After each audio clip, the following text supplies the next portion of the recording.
Guys, അപ്പോൾ അതേ നമ്മൾ അമ്പലത്തിൽ ഉത്സവത്തിന് പോവാണ് കേട്ടോ. അപ്പോൾ റെഡിയായി ഇറങ്ങി ഗേറ്റൊക്കെ പൂട്ടി നമ്മൾ നടന്നാണ് കേട്ടോ പോണത്. ഞാനും അമ്മച്ചിയും പിന്നെ അതേപോലെ അനന്തവും കൂടിയാണ് പോണേ. കാരണം കാറിനൊക്കെ പോയി കഴിഞ്ഞാൽ അവിടെ പാർക്ക് ചെയ്യാനൊന്നും സ്ഥലം ഉണ്ടാവില്ല, ഭയങ്കര തിരക്കല്ലേ. പിന്നെ നടക്കാനാണെങ്കിൽ ഒരുപാട് ദൂരവുമില്ല, അതുകൊണ്ട് നടന്നാണ് കേട്ടോ പോയേ.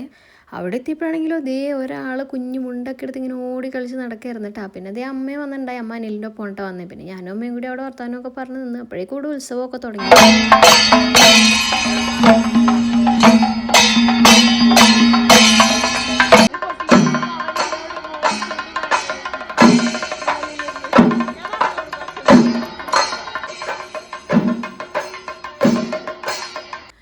അപ്പോൾ ഇത് എൻ്റെ അനന്തുവിൻ്റെയും ബാക്കിൽ നിൽക്കുന്നില്ല, അത് അനിലാണ് കേട്ടോ. അനിൽ ഞങ്ങളുടെ ഇളയച്ചൻ്റെ മോനാണ്, അവനിവിടെ ഉണ്ടായിരുന്നില്ല. അപ്പോൾ വന്നപ്പോൾ അവനും ഞങ്ങളുടെ ഒപ്പം വന്നിട്ടുണ്ടായിരുന്നു കേട്ടോ ഉത്സവത്തിന്.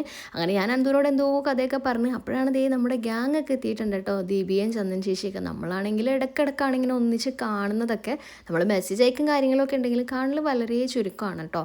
കണ്ടാൽ പിന്നെ പറയേ വേണ്ടല്ലോ, നമ്മൾ ഇത്രയും നേരം കാണാണ്ടിരുന്നപ്പോൾ മൊത്തം കഥകൾ നമുക്ക് വിവരിക്കാനുണ്ടാവും. അങ്ങനെ കഥയൊക്കെ പറഞ്ഞിരിക്കുമായിരുന്നു. അതിൻ്റെ ഇടയിൽ ദേ അക്ഷയ ഒബിയൊക്കെ എത്തിയിട്ടുണ്ടായിരുന്നു കേട്ടോ. പിന്നെ അമ്മയും അമ്മച്ചിയും പിന്നെ ശ്രീലതാൻ്റെയൊക്കെ അവരൊരു ഗ്യാങ്ങായിട്ട് അവരവിടെ പോയി നിൽപ്പുണ്ടായി. പിന്നെ ഇതെല്ലാം കഴിഞ്ഞപ്പോഴാണ് ദേ നന്ദപ്പൻ എത്തണത് കേട്ടോ. പിന്നെ അതിൻ്റെ ഇടയിലാണെങ്കിലോ ഇത് ഒരുത്തൻ കരഞ്ഞ് എന്തോ ടോയ്സ് വേണമെന്ന് പറഞ്ഞ് കരഞ്ഞുകൊണ്ട് ഇരിപ്പുണ്ടായിരുന്നു. പിന്നെ അതൊക്കെ ഉത്സവമൊക്കെ കഴിഞ്ഞ് നമ്മൾ നേരെ വീട്ടിലെത്തിയിട്ട് ആ ഫുഡ് അടിക്കാൻ പോവാണേ. അപ്പോൾ നല്ല ദം ബിരിയാണിയും ബീഫ് ഫ്രൈയും മോരറി ക്യാബേജ് അങ്ങനെ തൂത്തൊക്കെ ഉണ്ടായിരുന്നിട്ട്. അങ്ങനെ ഫുഡൊക്കെ കഴിച്ച് കഴിഞ്ഞപ്പോൾ അമ്മച്ചി ഒന്ന് നാടകം കാണാൻ പോകാമെന്ന് പറഞ്ഞാൽ അങ്ങനെ പോകണ വഴിക്ക് ഇതേ വസന്താനിനെയും കണ്ട് വർത്താനമൊക്കെ പറഞ്ഞ് നമ്മൾ നേരെ നാടകം കാണാൻ പോയിരുന്നു. കുഴപ്പമുണ്ടായില്ല, നല്ലതായിരുന്നു കേട്ടോ. അങ്ങനെ ഇതേ നാടകവും കാര്യങ്ങളൊക്കെ കഴിഞ്ഞ് അപ്പോൾ എനിക്ക് ഉറക്കമൊക്കെ വന്നിട്ടുണ്ടായിരുന്നു. അങ്ങനെ ഒരു കണക്കിന് പെട്ടെന്ന് വീട്ടിലെത്തി. അതിൻ്റെ ഇടയിൽ അമ്മച്ചി ഇതേ താലൊടുക്കാനുള്ള പൂവൊക്കെ പറിച്ചാണ്ട് വീട്ടിലേക്ക് കയറുന്നത്. അപ്പോൾ അമ്മച്ചീന് താലൊടുക്കാൻ പോകും, ഞാൻ നേരെ കയറി കിടന്ന് ഉറങ്ങും കേട്ടോ. അപ്പോൾ അത്രേ ഉള്ളൂ. ഓക്കെ, ബാ.